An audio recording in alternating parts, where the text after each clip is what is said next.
You are listening to Digging In Podcast, presented by Rooted Wealth Advisors.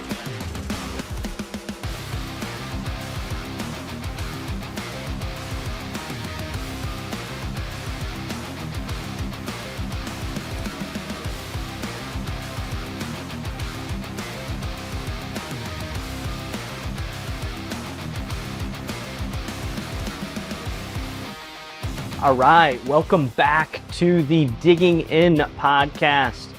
Today's episode is going to be just a bit different than what you've experienced before here on the Digging In podcast. What I really want to do is dive into a real life case study. So what I mean is I want to talk about a case that we've had come through our door, a real couple with real income, real assets, real problems that we've been able to speak to and over time start to overcome. I do want to preface this episode though with a quick disclosure that number one, this is not advice for anyone that's watching. You should seek out an advisor, a planner to speak about your personal situation. So just once again, don't take anything that we talk about as advice specific to you, because every situation, every case is going to be unique. And thus, the strategies that I might mention or speak to, they might not be applicable to you. So just last but not least, I just want to make sure that you are aware that this is a unique case with unique strategies that once again might not be applicable to you for many different reasons. Now, of course, I'm going to be hiding or at least keeping private their personal information, but I just want to remind you that this is a real case with real numbers, and we're first just going to talk through what are the numbers, what is the situation, and then start to ideate, hey, here's some things that I would be thinking about in this situation if I were this couple or helping this couple directly. And number two, like, what are some strategies that we could potentially implement that will either A, maximize their income, B, save them money in taxes or potentially save them money in taxes, or C, just help them with their investments, especially from a risk perspective. Because a lot of the times, I would say 9 times out of 10, those that are coming into the office are still taking the same amount of risk with their investments that they were 10, 15, 20 years ago. And when we get to that retirement red zone stage, it's simply not applicable. So let's dig in. So first, both husband and wife, we are going to call them John and Jane, okay? So they're both still employed, but they want to retire in 6 months, okay? So midsummer, they both want to retire. They both make really good income. So Jane, she makes about $140,000 per year, and John makes about $150,000 a year, and they're both 61 and a half, right around 61 and a half years old. So ultimately, when they retire, they're going to be hitting 62 years old. We're projecting their Social Security benefits at 62 to both be around $2,300, give or take. Now, they're both also going to have very sizable pensions from their employer, just shy of $5,000 per month in pensions. So if we do some quick math, we will realize that gross income is going to be about $15,000 per month in retirement. And currently, they're looking at around $20,000-ish of gross income per month before they ever save or pay taxes. So big thing to understand there in terms of what's gross income look like versus my net income. And we'll make sure we talk about that here, but I just want to get through the high level stuff first. So just as a reminder, pretty high, decently high income earners getting ready to retire. And we understand that they're going to have a decent amount of income in retirement. Now, asset-wise, they've also done a really good job at saving. So just in their everyday checking account, they have $56,000. In their savings account, they have $150,000. They have a small, what we would consider non-qualified account. Now, when I say non-qualified, that just means it's a taxable account. So they're going to get a 1099 every single year on that account for any gains, dividends, things of that nature. As a refresher, that's the account that we're getting taxed forever on. Okay, so really key thing to understand in this situation. They have a much larger non-qualified or taxable account. That's about $500,000, and they are contributing $30,000 a year into that account. They both have their 401ks through their employers. They're maxing them out, both about $1 million each. And then they also have Roth IRAs, each very small, around $30,000 in comparison to the rest of their portfolio. So all in all, they got about $2 million saved for retirement. Now, I apologize, about $2.5 million saved in retirement. So immediately, I'm making the assumption that this couple is going to be okay, unless they want to spend a dramatic amount of money. Okay, so all in all, I think if we just compare their income of what they're earning today versus the income that they're going to have in retirement, plus the assets that they've been able to accumulate, I'm going to just check this hypothetical box like, okay, this couple is going to be okay unless they want to spend $500,000 a year, but I also just don't see that being the case. With that being said, though, let's see how much they want to spend. So they're ultimately saying, hey, we want to be able to have $10,000 in our bank per month to live comfortably. They say, hey, we can do all the things that we want to do and then some and be happy. Okay, so $10,000 per month. So going back to my hypothetical box, I think, wow, they are going to be more than okay because they'll have more income just from pensions and Social Security, to where, in my opinion, they won't necessarily need to draw any money from their investments. Now that poses a tax problem. Okay, so let's just go to the bottom line here to say, hey, we are fully in retirement.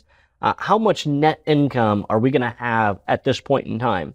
So their net income between pensions and Social Security after taxes are paid is going to be almost $13,000 per month. They want to spend $10,000. 13 minus 10, they have almost $3,000 a month of excess cash flow. So why does that present a tax problem? Well, two specific reasons that we can talk about here on the podcast. Number one is what do they do with that $3,000, right? If they don't find a way to spend it, okay? If they don't find a way to spend it, to use it, well, then they're going to save it, right? Most people don't want to lose money. We still want our money to grow. So if they're not going to use it, gift it, they're going to reinvest it into that taxable account that we just talked about. Why is that a problem? Well, I'm going to get taxed on it forever. So the more that it grows, the larger that it becomes, the more taxes that I'm ultimately going to pay. So if I just look at that picture alone, I think, oh no, like for John and Jane, their tax burden is only going to increase. But it actually gets worse from a tax perspective. Remember the $2 million that they have saved in their 401ks through their employer?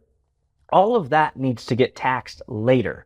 Okay, now how does it need to get taxed later? Well, as we put the money in, we're deferring the taxes as we've talked about. And even though they're not going to need it based on the case that we're seeing, the IRS, Uncle Sam, is going to force them to withdraw that. We call those required minimum distributions. That, for those of you that aren't aware, a required minimum distribution is just the IRS saying, hey, for most of you, it's going to start at either age 73 or 75. You have to start withdrawing money from your 401ks, your traditional IRAs, because we want the tax that we let you save all those years. So let's just get an idea of what their RMDs are going to be when they get to RMD age. So we are projecting combined RMDs to be $140,000 by the time they turn 75, because that's when their RMD would start. $140,000. So start to do some math here, just quick math in your head to say, okay, well, we already got $150,000 of gross income. Now we're going to have to take 140 plus any of the 1099 from our taxable account that's just, exponentially grown probably over that point of time. What they're leading into is in their mid 70s onward, they'll have more income, than they've ever experienced previously, and thus they're going to pay more in taxes than they ever had when they were in their working years. And for a lot of us, that might be something that we didn't even consider, we didn't even think about. But those two things, as we start to talk through this situation, big red flags, in my opinion. Is it a good problem to have? Absolutely. But a dollar's a dollar. So the problem's there, right? We can't just magically make this disappear, right? So the question becomes, what are some just hypothetical ideas that we could consider if I was in John and Jane's situation? The first thing would be Roth conversions, okay? And typically when it comes to a Roth conversion, which just to clarify is as if I just move some of that IRA 401k money that I'm going to get forced to withdraw and pay taxes on, well, maybe I just convert that. I pull it and put it into my Roth IRA to never have to pay the taxes again, okay? I would reflect a previous video that I've done in the past regarding Roth conversions if you're still not familiar with what that is. But with regards to Roth conversions, sometimes the waters become a little bit muddy to say, hey, John, if taxes never change, let's say that taxes stay the same forever, and I stay in the same tax bracket forever, like there's just no questions asked, does a Roth conversion still make sense? And I think you could start to argue or debate back and forth on if it would make sense. Now, granted, I think I could still poke holes on the opposing side to where I would still want to do a Roth conversion, even if that were the case. But in this situation, it makes even more sense because what you're really trying to do is knock down what that required minimum distribution is going to look like at age 75, because that's what's really going to exponentially increase our tax burden over time and cause us to jump tax brackets. And not only that, but a consequence to jumping tax brackets in retirement is Medicare premiums. So we call it IRMA, which is an income-related monthly adjusted amount penalty for making too much money while on Medicare. So those are a couple reasons why we would want to do a Roth conversion. And frankly, we would be looking at either the 22% bracket, right? So converting, let's see, how much could we convert this year while staying in that 22% tax bracket? So we could convert about $100,000 or so. Is that going to move the needle when I have 2 million? Probably not, if I'm just being very frank. And we have 3 years, almost 4 years, before we even have to really worry about IRMAs, right? Because I wouldn't be on Medicare until age 65. With that being said, to really make an impact, I would be urging this particular couple to consider converting through the 24% tax bracket, which for this year will be around a $400,000 number. That's what I would be urging them to do to, once again, really knock down that RMD, start to get in front of the taxes on the tax deferred money, get it into a Roth to where they'll never be forced to pull the money out. It'll go to their kids or their heirs tax-free as well, which was also important to them. And in the long run, it'll save them a ton of money in taxes and other areas. And I think just the last point with that is if taxes were to go up in the future, then I mean, it really starts to compound the tax savings here. And that's just one strategy. Something else that I would be considering is so I started to look at those taxable accounts that they have, okay? That's the one where they're getting a 1099 on each and every year. And as I pull this up, it's very dividend oriented, okay? And what that means is it's paying a lot of income into the account. Now, most of us probably love dividends, and I like dividends too, but not in this type of an account. Because every dividend that gets paid in there, what am I doing? I'm paying taxes on it. And ultimately, it becomes what I call a tax drag, right? So it's like every dollar that I'm getting from this dividend, Uncle Sam's just kind of tearing little pieces off of it. And it's not a very efficient way of doing it. Number two, it's all mutual funds, okay? Without getting into the weeds of what a mutual fund is, I have no control over the buy, sell, the gains and the losses of the mutual fund. It's a holding company that's ultimately in control of the investments, and I'm buying their mutual fund for their expertise. But there's some capital gains distributions, and frankly, it's just, especially the mutual funds that they have in here, extremely inefficient from a tax burden. I'm thinking that without changing the overall strategy of this account, which is ultimately just growth and income, we could save them tens of thousands of dollars in taxes just like that, just by repositioning the account, potentially speaking. But it looks pretty clear to me that there's some very easy adjustments that'll move the needle in a big way and keep more of their money in their hard-earned money in their pocket. Last but not least, actually not even last, there's a lot more that we could do here, but I want to keep it high level, is they're extremely charitable. Okay, so they're donating about $20,000 a year to various charities and churches throughout the year, but they're just doing it out of cash. So one of the things that changed a long time ago is this itemized deduction, right? You used to have a standard deduction, a personal exemption, and a lot of folks could itemize their charitable contributions. But in this instance, they would need itemized deductions of over $30,000 to be able to leverage the $20,000 that they donate to charity.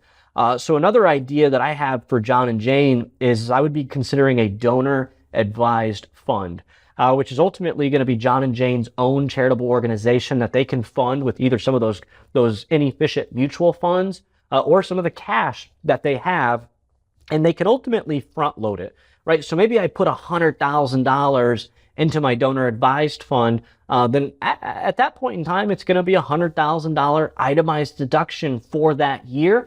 And then at least for the next 5 to 6 years, my charitable donations would be coming out of my donor advised fund. Just as an example, I'd want to peel the layers back a lot more and think a lot longer term with what that strategy looks like. But ultimately, you could start to leverage that as well with some Roth conversions. And you can see how I'm layering all of this in here, because it comes down to just how are we maximizing what strategies we have available to us. But I think that would be very powerful, because even as I'm looking at some of these mutual funds, there's some gains that we'd have to be strategic in avoiding if we were to reposition the account. So there's a few funds in there that would be really easy to fund their donor advised fund. But just from an analytical standpoint or a quantitative standpoint, as we start to project this out over the next 20 to 30 years, I mean, we're talking hundreds of thousands of dollars in potential tax savings just in this case alone. Now, granted, that's just a projection based on, a little bit of a case study that we just did. But that's a real case. Those are real strategies that I would be considering. And frankly, based off the projections, those are real estimates with regards to what they could be saving in taxes over that period of time. And that is not even calculating the legacy that they would be able to leave to their kids that, once again, is important to them. So without getting too much deeper, scratching the surface, just wanted to give you an idea, peel back the layers of, hey, what do we get here at Rooted Wealth Advisors? Like, what type of people come in that are looking for help? As you can see, we barely talked about the investments. I think when I think back to 20, 30 years ago, I had some money saved and I'm going to go to this broker or this advisor to invest my money. Right now, that's still incredibly important.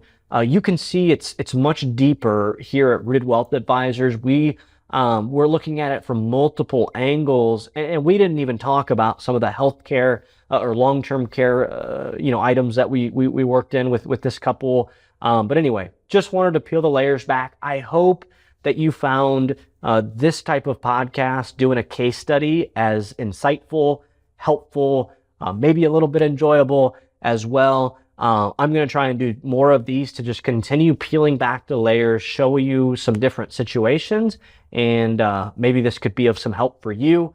If this is something that you want to talk through, right? If you want to talk to an advisor on the Rooted Wealth Advisors team, then I strongly urge you to give our office a call.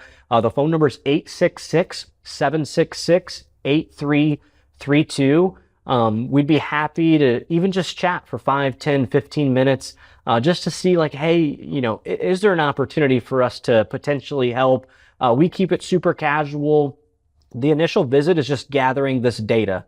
right? It was just gathering this data, and then we are typically spending, 10, 15, 20 hours digging really deep on what we just talked in the last 15 to 20 minutes. So if you're interested in chatting, give our office a call. We'll dig in soon.